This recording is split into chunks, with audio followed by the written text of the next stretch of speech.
భారతదేశంలో ఎన్నో వేల ఆలయాలున్నాయి. ప్రతి ఆలయానికి ఒక చరిత్ర ఉంది. కానీ కేరళలోని అనంత పద్మనాభ స్వామి ఆలయానికి మాత్రం చరిత్రతో పాటు ఇప్పటి వరకు ఎవరూ ఛేదించని ఒక భయంకరమైన రహస్యం కూడా ఉంది. ప్రపంచంలోనే అత్యంత ధనికుడైన దేవుడు ఎవరంటే ఇంకెవరు, మన తిరుమల వెంకన్న అంటాం. కానీ 2011లో బయటపడిన నిజం చూస్తే ప్రపంచం మొత్తం షాక్ అయింది. ఈ ఆలయంలో దొరికిన సంపద కొన్ని లక్షల కోట్లు. కానీ అసలు కథ సంపదలో లేదు. ఆ సంపదను కాపాడుతున్న వాల్ట్ బిలో ఉంది. ఆ తలుపుకి తాళమే ఉండదు, కీ హోల్ ఉండదు. కేవలం 2 పాము బొమ్మలు మాత్రమే ఉంటాయి. దాన్ని తెరిస్తే ప్రళయం వస్తుందే, లోపల నిజంగానే నాగబంధనం ఉందా, లేదా అంతకంటే భయంకరమైన టెక్నాలజీ ఏదైనా దాగి ఉందా? ఈ రోజు ఈ మిస్టరీని డీకోడ్ చేద్దాం. ఈ కథ 2011లో మొదలైంది. సుప్రీంకోర్టు ఆదేశాల మేరకు పద్మనాభ స్వామి ఆలయంలో ఉన్న 6 గదులను తెరవాలని నిర్ణయించారు. అధికారులు ఒక్కొక్క తలుపు తెరుస్తుంటే వాళ్ళు కళ్ళు చెదిరిపోయే దృశ్యాలు కనిపించాయి. ఫస్ట్ రూముని తెరిచినప్పుడు అందులోని సంపదను చూసి చాలా మంది ఆశ్చర్యపోయారు. 3.5 అడుగులు ఉన్న పచ్చల విగ్రహం, అంటే మహావిష్ణువు విగ్రహం, 18 అడుగుల పొడవున్న వజ్రాల గొలుసు, ఎన్నో బంగారపు నాణ్యాలు, వేల కిలోల బంగారం. దీని విలువ అధికారికంగా చెప్పకపోయినా అంచనా ప్రకారం 1,50,000 కోట్లు పైనే ఉంది. ఇది కేవలం ఒక్క గదిలో దొరికిన సంపద మాత్రమే. ఇలా ప్రతి గది ఓపెన్ అయింది, ఒక్కడి తప్ప. అదే బి గది.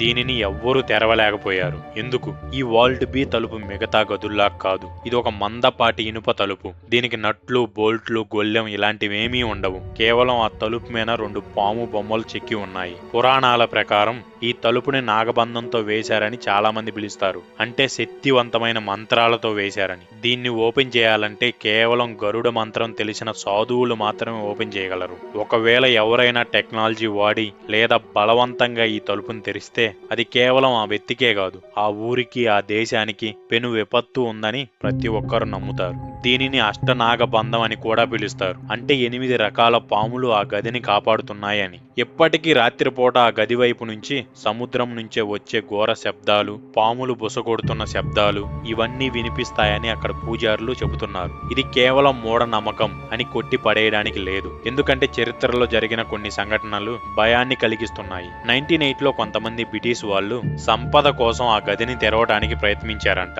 కానీ వాళ్ళు లోపలికి వెళ్ళగానే వందల కొద్ది పాములు వాళ్ళని తరిమి కొట్టాయని ఒక పుస్తకంలో రాసి ఉంది. పోనీ అది పాతకాలం అనుకుందాం. మరి 2011లో సుప్రీంకోర్టులో ఈ కేసు వేసిన టిపి సుందర్ రాజన్ ఈ గదులు తెరిచిన కొద్ది రోజులకే అనారోగ్యం పాలై చనిపోయాడు. ఇది యాదృచ్ఛికంగా జరిగిందా, లేక ఆ శాపమే అతన్ని బలి తీసుకుందా అనేది ఎవ్వరికీ తెలియదు. అప్పటి నుంచి ఆ గది తెరవాలనే సాహసం ఏ ప్రభుత్వ అధికారి చేయడం లేదు. సరే, భక్తి మరియు నమ్మకాలను పక్కన పెడదాం. సైన్స్ దీని గురించి ఏం చెబుతుంది? ఆర్కియాలజిస్టుల ప్రకారం ఈ గదిని ఒక ప్రత్యేకమైన వాక్యూమ్ సీల్ టెక్నాలజీతో లాక్ చేశారు. అంటే గాలి చొరబడకుండా టైట్ గా మూసివేయడం వల్ల అది ఎంత బలం ప్రయోగించినా తెరుచుకోదు. సరైన పద్ధతిలో సరైన ప్రెజర్ పాయింట్ మీద నొక్కితే తప్ప ఆ తలుపు అనేది తెరుచుకోదు. మరొక ఇంట్రెస్టింగ్ థియరీ ఏంటంటే ఈ గది నేరుగా అరేబియన్ సముద్రానికి కనెక్ట్ అయి ఉండవచ్చు. ఒకవేళ తలుపులు పగలగొడితే సముద్రపు నీరు ఒక్కసారిగా లోపలికి వచ్చి ఆలయం మొత్తం మునిగిపోయే ప్రమాదం ఉందని ఇంజనీర్లు చెబుతున్నారు. ఆ పాముల శబ్దాలు కూడా సముద్రపు అలల శబ్దాలు అయ్యి ఉండవచ్చని చెబుతున్నారు.